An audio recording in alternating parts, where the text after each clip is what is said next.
बुद्ध का ममेरा भाई देवदत्त सदा ही बुद्ध को नीचा दिखाने की चेष्टा में लगा रहता था, मगर उसे हमेशा मुंह की ही खानी पड़ती थी। एक बार बुद्ध जब कपिलवस्तु पहुंचे तो अनेक कुलीन शाक्यवंशी राजकुमार उनके अनुयायी बने। देवदत्त भी उनमें से एक था।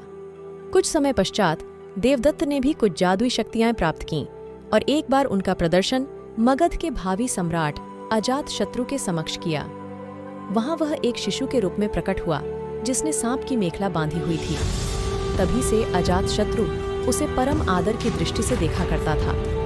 कुछ दिनों के बाद देवदत्त मगध से लौटकर जब संघ में वापस आया तो उसने स्वयं को बुद्ध से श्रेष्ठ घोषित किया और संघ का नेतृत्व करना चाहा।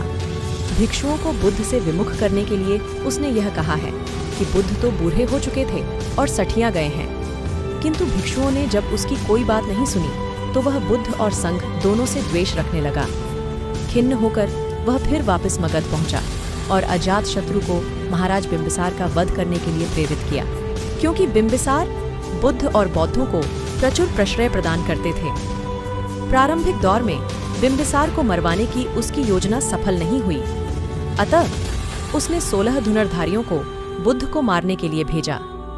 किंतु बुद्ध के व्यक्तित्व से प्रभावित हो सारे उनके ही अनुयायी बन गए।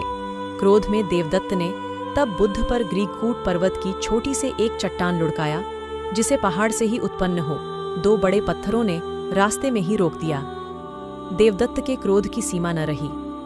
उसने एक दिन मगधराज के अस्तबल में जाकर एक विशाल हाथी नालगिरी को ताड़ी पिलाकर बुद्ध के आगमन के मार्ग में भेज दिया। नालगिरी के आगमन से सड़कों पर खलबली मच गई और लोग जहां तहां भाग खड़े हुए। तभी बुद्ध भी वहां से गुजरे।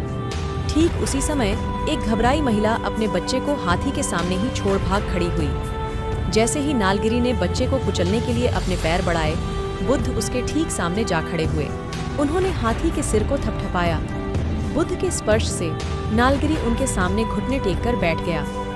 नालगिरी हाथी की इस घटना से देवदत्त मगध में बहुत अप्रिय हुआ और उसे तत्काल ही नगर छोड़कर भागना पड़ा।